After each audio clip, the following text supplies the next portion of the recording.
মুসা এবং ঈসা আলাইহিসসালামের অনেক মুজিজার কথা আমরা শুনেছি। আমাদের নবী মুহাম্মদ সাল্লাল্লাহু আলাইহি সাল্লামের মুজিজা কি কি ছিল জানতে মন চায়। প্রিয় দর্শক, মুজিজা মানে হলো অলৌকিকত্ব, অলৌকিক ঘটনাবলী। আল্লাহ তাআলা তার নবী রাসূলদেরকে যুগে যুগে তাদের সত্যতার সপক্ষে মুজিজা হিসাবে বিভিন্ন অলৌকিক ঘটনা তাদের মাধ্যমে আল্লাহ তাআলা ঘটিয়েছেন।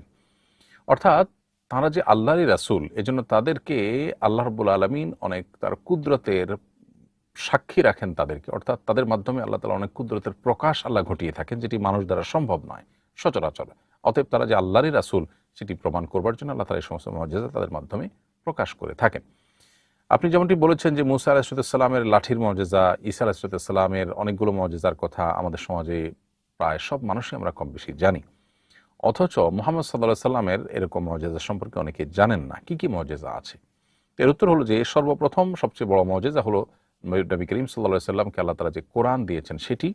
এই কোরআনের যে অলৌকিকত্ব, এটি কোরআনে বারবার উল্লেখ করা হয়েছে যে এরকম একটি গ্রন্থ, এরকম নির্ভুল একটি গ্রন্থ পৃথিবীতে কোনো মানুষ দ্বারা লেখা সম্ভব নয়। আল্লাহ তাআলা বারবার সেই চ্যালেঞ্জ কোরআনে দিয়েছেন। কোরআনের মতো একটি সূরা, কোরআনের মতো একটি ছোট ক্ষুদ্র আয়াতও লিখে বা এরকম সার্বিক মানে উন্নীত আরেকটি কিছু লিখে পেশ করার জন্য আল্লাহ তাআলা চ্যালেঞ্জ দিয়েছেন। অতএব কোরআন নবী সাল্লাল্লাহু আলাইহি সাল্লামের সবচেয়ে বড় মুজিজা বলা যেতে পারে। নবী রাসূলুল্লাহ সাল্লাল্লাহু আলাইহি ওয়াসাল্লামের আরেকটি মুজিজা কোরআন কারীমের 15 নম্বর পারার প্রথম আয়াতে আল্লাহ উল্লেখ করেছেন, সেটি হলো সুবহানাল্লাযী আসরা বিআবদিহি লাইলাম মিনাল মাসজিদিল হারামি ইলাল মাসজিদিল আকসাল্লাযী বারাকনা হাওলাহু লিনুরিয়াহু মিন আয়াতিনা। এই আয়াতে আল্লাহ তাআলা বলেছেন যে আল্লাহ রাব্বুল আলামিন একটি রাতের কিছু অংশেই মসজিদে হারাম থেকে মসজিদে আকসা, মক্কা থেকে সুদূর ফিলিস্তিনের মসজিদে আকসা পর্যন্ত আল্লাহ তাআলা নবী করিম সাল্লাল্লাহু আলাইহি সাল্লামকে রাত্রিকালীন ভ্রমণ করিয়েছেন। সে যুগে যে যোগাযোগ ব্যবস্থা ছিল, যে সমস্ত যানবাহন ছিল, সেগুলোতে কোনো অবস্থাতেই একটি রাতে মক্কা থেকে মসজিদুল আকসায় পৌঁছা সম্ভব ছিল না। সেখানে আল্লাহ তাআলা রাত্রিকালীন এই ভ্রমণ তাকে যে ঘটিয়েছেন এবং মুহূর্তের মধ্যে সফর আল্লাহ তাআলা করিয়েছেন এবং পরবর্তীতে ঊর্ধ্বাকাশে আল্লাহ তাআলা নিয়ে গেছেন, যেটা বিভিন্ন হাদিসের কিতাব দ্বারা প্রমাণিত, বিভিন্ন হাদিসের বর্ণনা দ্বারা প্রমাণিত। এই ইসরা নবী সাল্লাল্লাহু আলাইহি সাল্লামের জীবনের অন্যতম একটি বড় মুজিজা বা অলৌকিকত্ব। বিধায় এই অলৌকিকত্ব বা এই মুজিজা এটিও নবী করিম সাল্লাল্লাহু আলাইহি সাল্লামের জীবনের গুরুত্বপূর্ণ একটি ঘটনা, যেটি তার নবুয়তকে প্রমাণ করে এবং তার অলৌকিকত্বর একটা গুরুত্বপূর্ণ দিক। এরপর নবী করিম সাল্লাল্লাহু আলাইহি সাল্লামের আরেকটি মুজিজার কথা আমরা বলতে পারি, যেটি আব্দুল্লাহ ইবনে ওমর রাদিয়াল্লাহু তাআলা বর্ণনা করেছেন, তিরমিজিতে বর্ণিত হচ্ছে। তা হলো চাঁদ দ্বিখণ্ডিত হয়ে যাওয়া। নবী সাল্লাল্লাহু আলাইহি সাল্লামের হাতের ইশারায় চাঁদ দ্বিখণ্ডিত হয়ে দুপাশে সরে গিয়ে পরে আবার সেটা জোড়া লেগেছে। সরে যাওয়ার পর নবী করিম সাল্লাল্লাহু আলাইহি সাল্লাম বলেছেন, ইশহাদু, তোমরা সাক্ষী থাকো যে আল্লাহ তাআলা আমাকে যে মুজিজা দিয়েছেন, অলৌকিকত্ব দিয়েছেন, তার মাধ্যমে এই চাঁদ দুপাশে পৃথক হয়ে গেছে এবং সেটি আবার পরবর্তীতে জোড়া লেগেছে। এটি ছিল তার আরেকটি মুজিজা। ঠিক একইভাবে তার হাতে অল্প খাবারে অনেক বেশি মানুষ খেতে পারতেন, যেটা অস্বাভাবিক ছিল।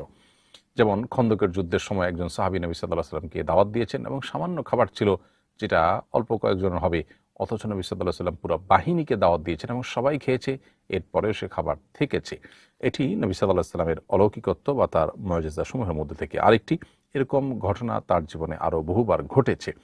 ঠিক একইভাবে পানির স্বল্পতার সময় নবী সাল্লাল্লাহু আলাইহি সাল্লাম এর 2 আঙ্গুলের মধ্যবর্তী জায়গা থেকে পানির বের হওয়ার ঘটনা এবং ব্যাপক পরিমাণে পানি সেখান থেকে উৎসারিত হওয়ার ঘটনাও কিন্তু নবী সাল্লাল্লাহু আলাইহি সাল্লামের জীবনে ঘটেছে। সেটিও একটি মুজিজা। সেই সাথে নবী সাল্লাল্লাহু আলাইহি সাল্লামের জীবনে আরেকটি মুজিজা ছিল যে তিনি মিম্বর তৈরি হওয়ার আগে একটি খেজুর গাছের সাথে হেলান দিয়ে তারপর তিনি খুতবা দিতেন। তো খেজুর গাছের উপর ভর করে বা খেজুর গাছের সাহায্য নিয়ে তিনি যে খুতবা দিতেন, মিম্বর তৈরি হওয়ার পর সেটি যখন সরিয়ে ফেলা হলো, তখন সবাইকে অবাক করিয়ে দিয়ে সেই গাছ থেকে কিছুটা কান্নার আওয়াজ আসতে লাগলো এবং নবী সাল্লাল্লাহু আলাইহি সাল্লাম সেটিকে হাত ধরে স্পর্শ করে সান্ত্বনা দিয়ে তার কান্না থামিয়েছিলেন। বিষয়টি বিভিন্ন বিশুদ্ধ হাদিসের আলোকে প্রমাণিত হয়েছে। নবী রাসূলুল্লাহ সাল্লাল্লাহু আলাইহি ওয়াসাল্লামের যুগে এই অলৌকিক এবং অস্বাভাবিক ঘটনা তার হাত দিয়ে আল্লাহ তাআলা ঘটিয়েছেন। এটি তার মুজিজাগুলোর মধ্যে থেকে একটি। এরকম আরও বহু মুজিজা নবী করিম সাল্লাল্লাহু আলাইহি ওয়াসাল্লামের জীবনে ছিল, যেগুলো তার আল্লাহর নবী এবং রাসূল হওয়ার সপক্ষে অনেক বড় সাক্ষী এবং প্রমাণ হিসাবে আমাদের কাছে আজও বিভিন্ন হাদিসের কিতাবে কোরআন কারীমের বিভিন্ন ছত্রে ছত্রে উল্লেখিত হয়েছে বা রয়েছে।